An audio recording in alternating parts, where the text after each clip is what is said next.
수고하고 무거운 짐진 자들아 다 내게로 오라. 내가 너희를 쉬게 하리라. 나는 마음이 온유하고 겸손하니 나의 멍에를 메고 내게 배우라.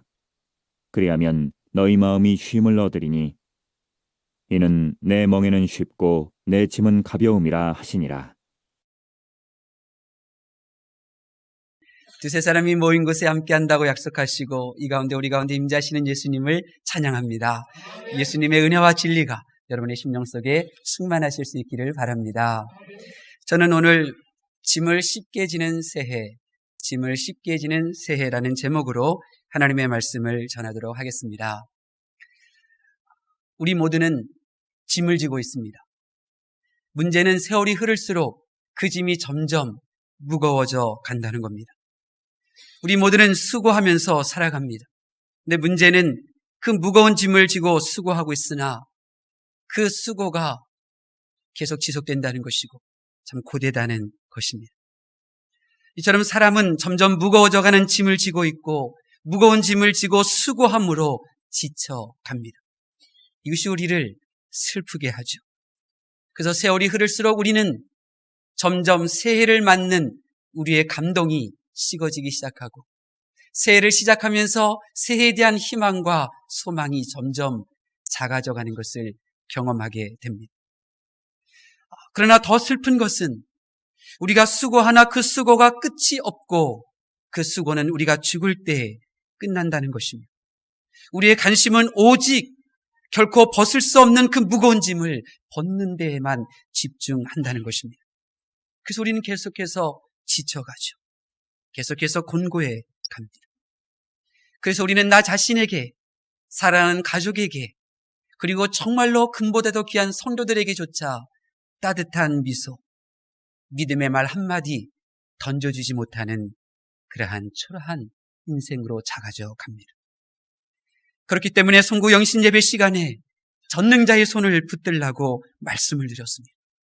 하나님의 능력의 팔이 죄와 사망의 짐을 제거하시며 우리의 인생을 풍성한 삶으로 인도하시는 그 하나님의 팔을 붙잡자고 말씀드렸습니다.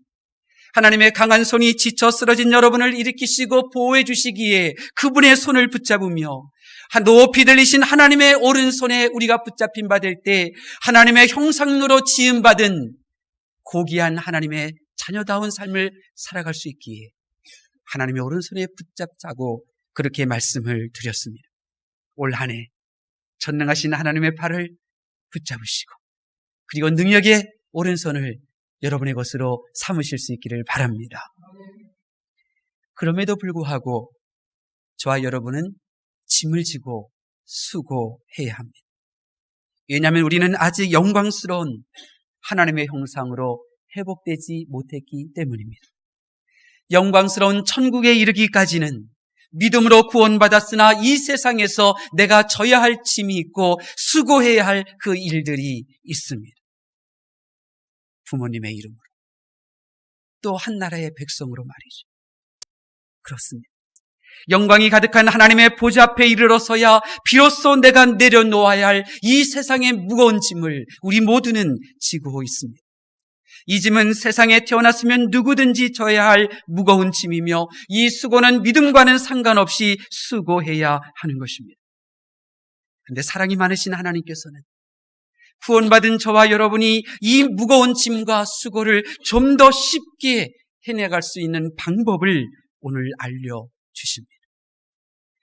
공평하시고 의로우신 하나님께서는 세상 사람과 믿음의 성도들에게 공정한 잣대로 똑같은 무거운 짐을 허락하셨지만 성경을 통하여 무거운 짐을 가볍게 질 수 있는 그 방법을 세상에 선포하시고 그리고 들을 귀가 있는 믿음의 성도들이 그 하나님의 음성을 들어 우리의 인생의 무거운 짐을 좀 더 가볍게 지고 걸어갈 수 있도록 그렇게 하나님이 주신 그 은총을 누릴 수 있도록 하나님께서 인도해 주시는 것입니다.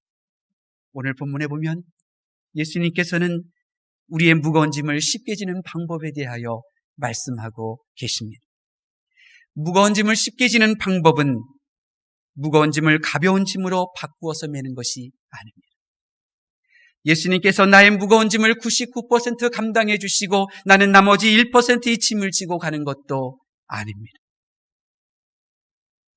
마음을 바꾸는 것입니다. 저희 경우에 저의 짐이 점점 무거워지고, 그리고 나의 그 무거운 짐이 점점 우리 북악교회 성도들의 숫자만큼 많아지게 될 때, 그래서 감당할 수 없어 하나님 앞에 엎드리는 시기는 이 한 해를 마무리하고 새해를 시작하는 요즘입니다. 한 해를 마무리하고 새해를 시작할 때에는 나의 어깨에 놓여진 짐이 점점 무거워지고, 그리고 그 무거운 짐의 숫자가 성도들 한 사람 한 사람의 만큼 바뀌어지게 되는데, 그분들의 경제적인 문제, 그분들의 진로의 문제, 그분들의 연약한 육체의 늙어감의 문제, 그러한 모든 무거운 짐들을 지고 하나님 앞에 엎드려 기도하게 됩니다. 근데 감사하게도 하나님께서 올해 제게 이렇게 말씀해 주셨습니다. 진호야, 왜 인생의 짐, 목회의 짐이 무거운 줄 아느냐? 네 마음이 온유하지 않기 때문이다. 왜 사랑으로 수고하고 축복하며 기도하며 수고하여도 그 수고가 끝이 없고 그 수고로움에 네가 지쳐가는 줄 아느냐? 내 마음이 겸손하지 않기 때문이다. 저는 대답했습니다. 하나님, 제게 예수님의 마음을 주세요. 제게 주님의 마음으로 제 마음을 바꿔주세요. 하나님께서는 구원받은 성도들이 세상 누구나 져야 할 인생의 무거운 짐을 쉽게 지는 새해, 쉽게 지는 인생이 되기를 기뻐하시는 줄로 믿습니다. 오늘 말씀 듣다가 부모의 이름으로, 또 직장의 이름으로, 성도의 이름으로 여러분이 무거운 짐이 정말 가볍게 질 수 있는 그러한 놀라운 은혜의 사람으로 거듭날 수 있기를 예수님의 이름으로 축원합니다. 무거운 짐을 쉽게 지는 방법이 무엇입니까? 첫째는 온유한 마음입니다. 온유한 마음은 무거운 인생의 짐을 쉽게 지게 합니다. 모세에게는 무거운 짐이 있었습니다. 하나님께서 모세를 부르셨을 때에 모세가 거절합니다. 또 거절합니다. 또 거절합니다. 왜냐하면 그가 져야 할 짐이 무겁다는 것을 처음부터 모세는 알았기 때문입니다. 실제로 모세가 사역하는 중에 무거운 짐으로 인하여 힘들어했습니다. 왜냐하면 이스라엘 백성들은 좋은 마음밭을 가진 사람들이 아니었기 때문입니다. 모세의 수고함, 모세의 그 무거운 책임감들, 이스라엘 백성들은 결코 모세를 알아준 적이 없었습니다. 그러니 모세의 짐이 얼마나 무거웠겠습니까? 그 수고로움이 얼마나 고단했겠습니까? 그런데 어느 날부터 모세는 그 무거운 짐이, 그 수고로움이 더 이상 그에게 무거운 짐이 되지를 않았습니다. 그리고 민수기 12장 3절에 이렇게 말씀하고 있습니다. 이 사람 모세는 온유함이 지면의 모든 사람보다 더하니라. 온유한 마음이었습니다. 여러분, 왜 온유한 마음이 그 무거운 인생의 짐을 쉽게 질 수 있게 하느냐면 그 온유한 마음에는 미움이 없기 때문입니다. 여전히 먹고 살아야 하고, 여전히 그 사람은 전혀 내게 기쁨을 주지도 않고 내게는 여전히 사랑스러운 존재도 아닌데 내가 그를 미워하지 않는 마음을 가진 것만으로도 그를 향한 어떠한 섬김도 결코 무겁지 않고 가벼워지게 되는 것입니다. 예수님은 이렇게 말씀하십니다. 나는 마음이 온유하다. 나는 마음이 온유하다. 마음이 온유하신 예수님께서 기도하신 내용이 무엇입니까? 아버지 하나님, 저들이 나를 향하여 조롱하고 나를 향하여 십자가에 못 박고 저들이 나를 알아주지 못하는 것은 저들이 알지 못하기 때문에 그렇습니다.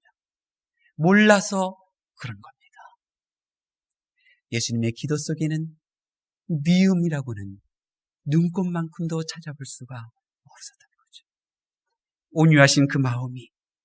온유한 그 마음이 인생의 무거운 짐을 쉽게 지는 줄 믿음으로 고백하실 수 있기를 바랍니다. 마지막으로 다른 하나, 겸손한 마음은 무거운 짐을 수고하는 일 속에서도 정말 쉽게 짐을 지게 합니다. 요셉에게도 무거운 짐이 있습니다. 형들이 자기를 죽이려 하였고 정으로 팔았다는 참 창피한 가족사입니다. 이것은 누구에게도 말할 수 없는 마음의 무거운 짐입니다. 그러나 언젠가는 반드시 해결해야 할 짐이죠. 그러나 세월이 흘러갈수록 형들이 나를 미워했고 형들이 나를 죽이려고 하였고 형들이 나를 종으로 팔아갔다고 하는 이러한 과거의 상처는 정말 해결하기 힘든 무거운 짐으로 바뀌어가게 되었습니다. 용서하려고 하니 더 힘들었을 수도 있을 것입니다. 그런데 어느 날 하나님께서 요셉에게 이렇게 말씀하셨습니다. 내가 너희 형제의 악을 선으로 바꾸었다. 그래서 너와 내 형제들과 내 후손들의 생명을 구하게 하였다. 요셉의 이 놀라운 하나님의 이 말씀을 겸손으로 받아들이죠. 그리고 그 겸손하게 하나님의 말씀을 받아들일 때 요셉에게서는 더 이상 형들을 향한 분노가 있을 수 없었습니다. 그를 팔았고 그를 죽이려고 했던 형들, 그를 알아주지 못했던 그의 상관 보디발, 그를 억울하게 감옥에 갇히게 하였던 보디발의 아내조차도 그들을 향한 어떤 분노도 가지지 않게 된 것입니다. 하나님의 말씀 앞에, 그 하나님의 말씀 앞에 겸손으로 받아들이면 분노가 사라지는 것입니다. 분노가 서 있을 수 있는 자리가 없는 것입니다. 분노는 섭섭함에서 오는 감정입니다. 분노는 상대방에게 실망해서 오는 감정입니다. 분노는 상대방을 향한 기대감이 있었는데 그 기대감이 무너질 때 오는 감정입니다. 분노는 그가 당연히 해야 할 일을 하지 않을 때 우리에게 오는 감정들입니다. 그런데 모든 것이 그가 잘하였건 그가 못하였건 그 나에게 되어진 그 모든 일들이 하나님께서 악을 선으로 갚으시기 위하여 허락하신 일임을 겸손하게 인정하게 될 때 내 안에 그렇게 흠터 있었던 그 못난 분노가 찾아보기 힘들 정도로 사라지게 되는 것입니다. 내게 그를 향한 분노가 사라지면 그토록 무거웠던 짐이 수고해도 끝이 없을 것 같던 가망 없던 그를 향한 무거운 짐의 시간들이 이제는 가볍게 보이게 되는 것입니다. 반드시 져야 할 그 짐을 가벼운 마음으로 지고 나아가는 새해가 되고 싶으십니까? 예수님께서 이렇게 말씀하십니다. 나의 멍에를 메고 내게 배우라. 여러분, 교회 생활은 주님의 멍에를 메는 것입니다. 교회 생활은 주님으로부터 배우는 것입니다. 올해 우리가 몸 나이를 하나씩 먹었습니다. 몸 나이는 그냥 먹는 거죠. 근데 또 사회생활 나이가 있습니다. 이 사회생활 나이는 배워야 됩니다. 사회생활 초년병들이 회사에 가게 되면 복사기 하나 어떻게 사용하는지조차 모릅니다. 그 기술을 배워야 되죠. 또 다른 하나는 마음 나이가 있습니다. 마음 나이는 긍휼히 여기고 불쌍히 여기고 도와주려고 하고 배려하고 하는 것들이죠. 온 국민을 분노로 그렇게 내몰았던 이 대한항공 비행기 사건, 이 직분은 부사장이었지만 이 마음의 나이, 이 배려하고 이해하려고 하는 마음의 나이가 부족했기 때문에 되어진 일들입니다. 몸 나이는 내가 먹으면 됩니다. 그러나 이 사회 나이, 이 마음의 나이는 먹는 것이 아닙니다. 이것은 내 안에 넣는 것입니다. 지식을 넣어야 되고요. 그리고 또 배려하는 인격을 넣어야 되는 것입니다.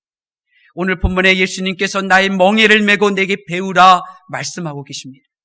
예수님의 이 마음은 내가 배워야 되는 것입니다.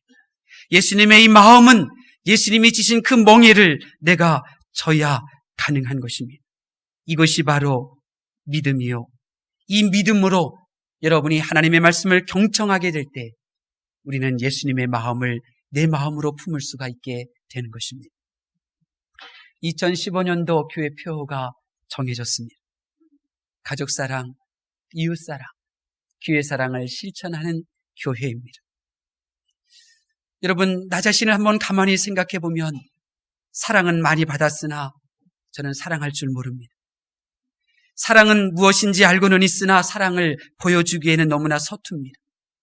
여전히 나는 사랑을 원하기는 하나 사랑하려고 하지 않는 나입니다. 근데 그런 내가 어찌 가족을 사랑하고 이웃을 사랑하고 교회를 사랑할 수 있겠습니까? 끝없는 사랑을 받으나 사랑을 모르는 나, 넘치는 분에 넘치는 사랑은 받았으나 사랑할 줄 모르는 나에게는 이것 또한 또 다른 무거운 짐임에는 틀림없습니다.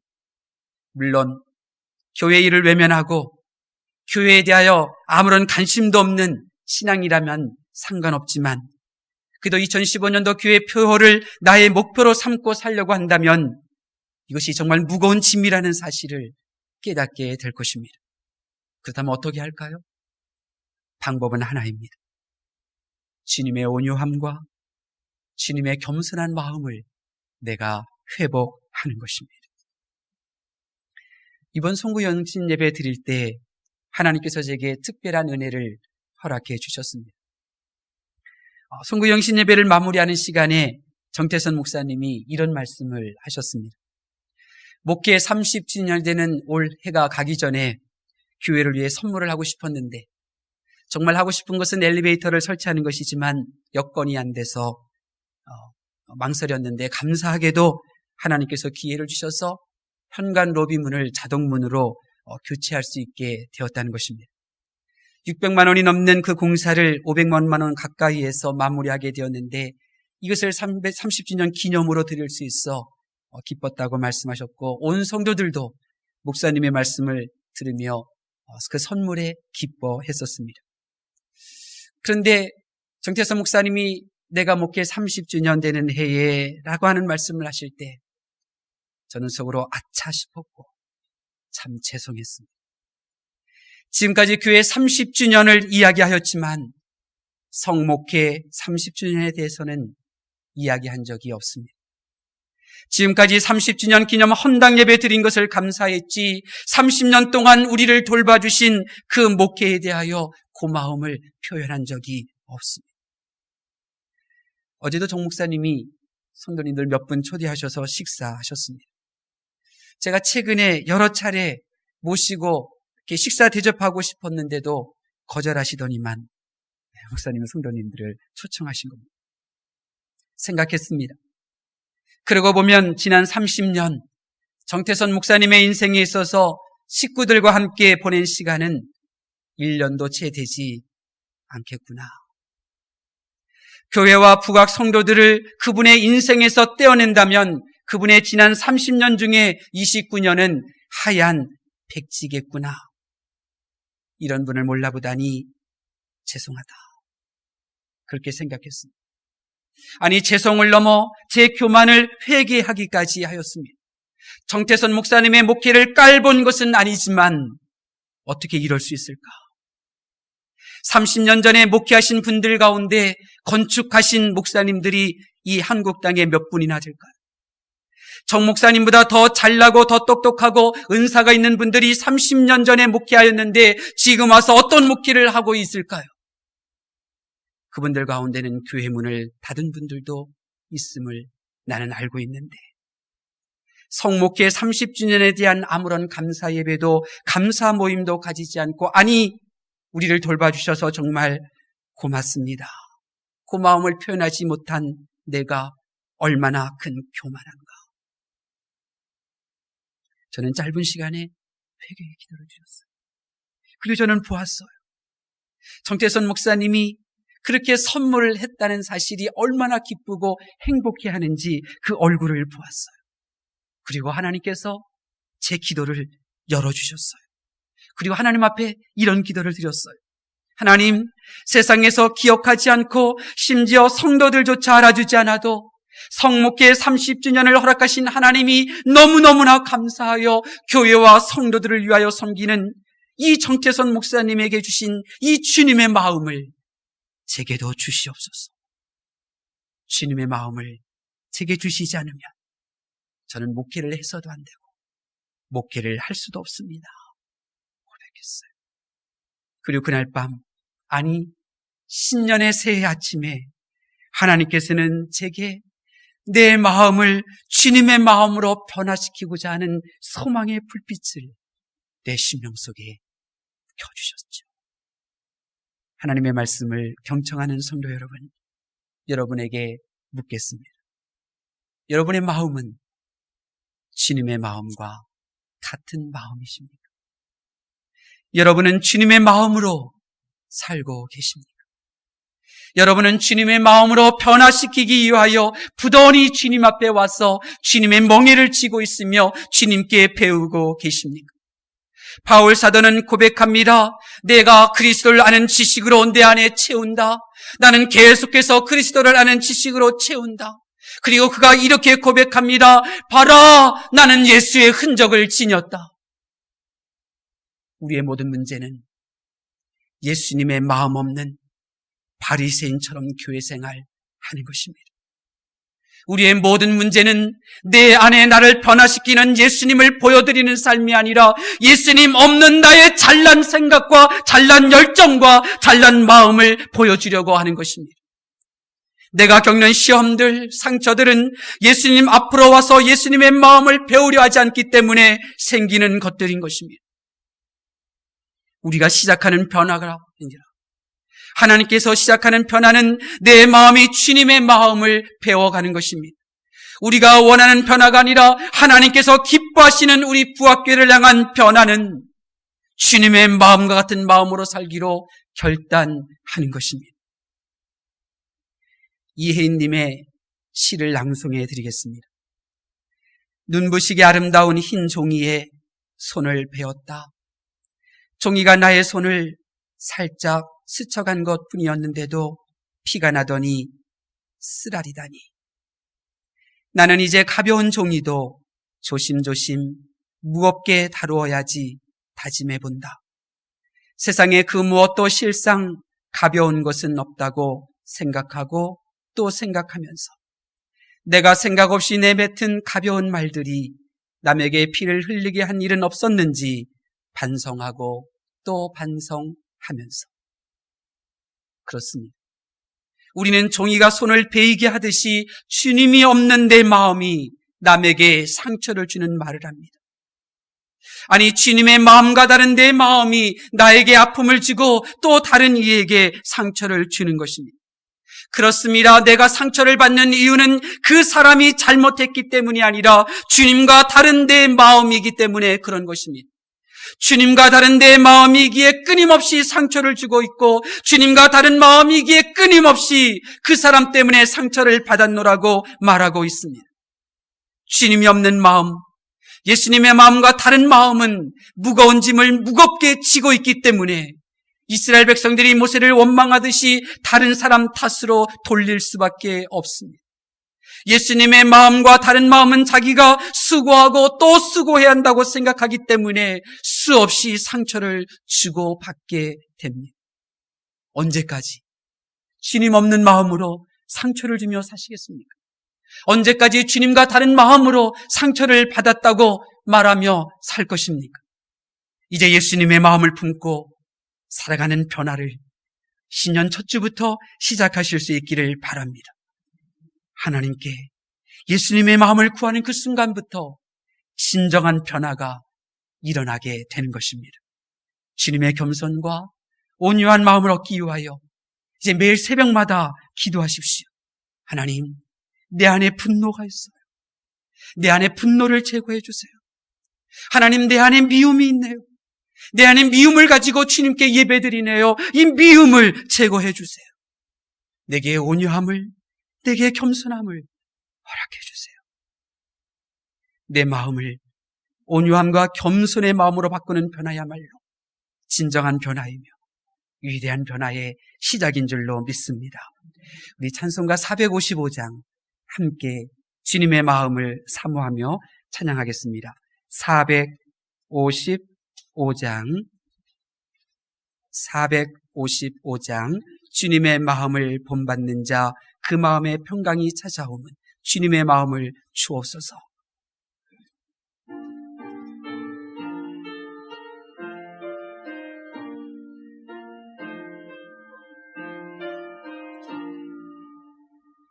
주님의 마음을 본받는 자, 그 마음의 평강이 찾아오면 험악한 세상을 이길 힘이 하늘로부터 임함이로다. 주님의 마음 본받아 살며 그 어르하심 나도 이루리. 주 모습 내 눈에 안 보이며 그 음성 내 귀에 안 들려도 내 영혼 날마다 주를 만나 신령한 말씀 늘 배우도다. 주님의 마음 본받아 살면서 그 거룩하심 나도 이루리. 가는 길 거칠고 험하여도 내 맘 내 불평이 없어짐은 십자가 고난을 이겨내시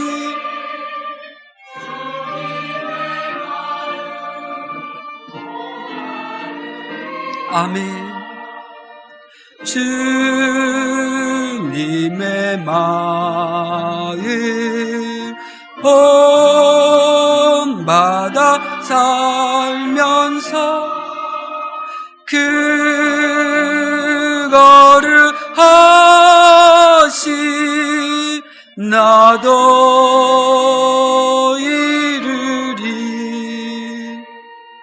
주 예수 세상에 다시 오실 그날엔 무성도 변화하여 주님의 빛나는 그 영상을 다 함께 보며 주 찬양하 아멘. 주님의 마음 본받아 살면서 그 어르하심 나도 이루리. 이 시간 우리 두 손을 가슴에 품고 함께 기도하기를 원합니다. 하나님, 주님을 사랑한다고 하면서도 주님과 다른 마음으로 살아왔습니다. 용서하여 주시고 회개하오니 우리 회개를 받으시사 이제 모든 미움과 분노를 십자가 아래에 옮기게 하시고 주님의 온유함과 겸손함을 배우는 나의 심령 되게 하여 주시옵소서. 이 시간 우리 주여 삼창하신 후에 간절히 기도하겠습니다. 주여